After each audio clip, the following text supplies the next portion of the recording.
बिस्मिल्लाहिर्रहमानिर्रहीम। अस्सलामु अलैकुम।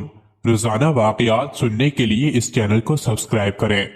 हजरत औफ बिन मालिक रज़ी अल्लाहु अन्हु के एक फर्जंद को, जिनका नाम सालिम था, मुशरिकीन ने गिरफ्तार कर लिया।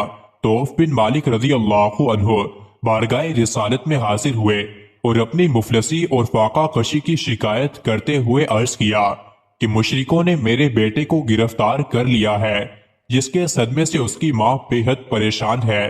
इस सिलसिले में मुझे क्या करना चाहिए? तो हुज़ूर सल्लल्लाहु अलैहि वसल्लम ने फरमाया कि तुम सब्र करो और परहेजगारी की जिंदगी बसर करो। तुम भी कसरत से ला हौला वला कुव्वता इल्ला बिल्लाहिल अलीय्यिल अज़ीम पढ़ा करो और बच्चे की माँ को भी ताकीद कर दो कि वो भी कसरत से इस वजीफे का जिक्र करती रहे। ये सुनकर औफ बिन मालिक रज़ी अल्लाहु अन्हु अपने घर चले गए और अपनी बीवी को ये वजीफा बता दिया। फिर दोनों मियाँ बीवी इस वजीफे को बकसरत पढ़ने लगे।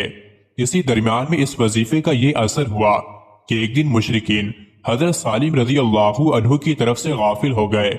चुनाचे मौका पाकर हजरत सालिम रज़ी अल्लाहु अन्हु मुशरिकों की कैद से निकल भागे और चलते वक्त मुशरिकों को 4000 बकरियां और 50 ऊँटों को भी हाँक कर साथ लाए और अपने घर पहुंचकर दरवाजा खटखटाया।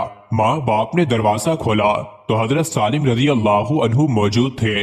माँ बाप बेटे की नागहां मुलाकात से बेहद खुश हुए और औफ बिन मालिक रज़ी अल्लाहु अन्हु ने हुज़ूर सल्लल्लाहु अलैहि वसल्लम को अपने बेटे की सलामती के साथ कैद से रिहाई की खबर सुनाई और ये फतवा दरियाफ्त किया कि मुशरिकीन की ये बकरियां और ऊँट हमारे लिए हलाल है या नहीं।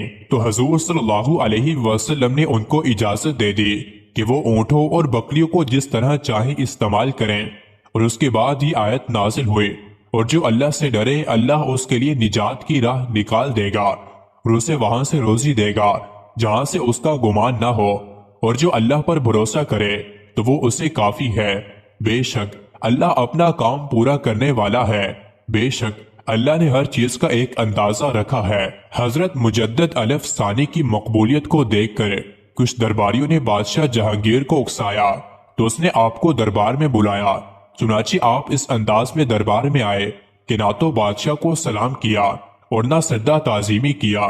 इस पर आपसे सद्दे के लिए कहा गया तो आपने फरमाया, मैं अल्लाह के सिवा किसी के आगे सजदा नहीं करता। इसके बाद जहांगीर ने आपको ग्वालिया के किले में कैद कर दिया। आपका मकान लूट लिया गया, लेकिन आप पर इसका कोई असर ना हुआ। आखिर जब जहांगीर को नदामत हुई तो उसने शेख को रिहा करने का फैसला किया, लेकिन शेख ने इसके लिए भी चंद शर्तें रखी और फरमाया कि जब तक ये पूरी ना होंगी मैं जेल से बाहर नहीं आऊंगा। वो शर्तें ये थीं कि सजदा ताजीमी कराना बंद किया जाए, हिंदुस्तान में जितनी मस्जिदें शहीद कराई गई हैं उनको दोबारा तामीर करवाया जाए, बादशाह अपने हाथ से गायें ज़िबा करे और गायें कशी आम की जाए, मुकदमात के फैसलों में शरई अहकाम नाफिज किए जाएं और हर जगह शरई काजी मुकर्रर किए जाएं, गैर मुस्लिमों से जजिया वसूल किया जाए, बातिल रसूमात को बिल्कुल तर्क किया जाए, तमाम कैदी जो शरीयत पर अमल करने की वजह से कैद किए गए हैं उन्हें रिहा किया जाए। चुनाचे जब जहांगीर ने सब शर्तें मान ली तो आप जेल से बाहर आए। मजीद ऐसी ही वीडियोस के लिए चैनल को जरूर सब्सक्राइब करें।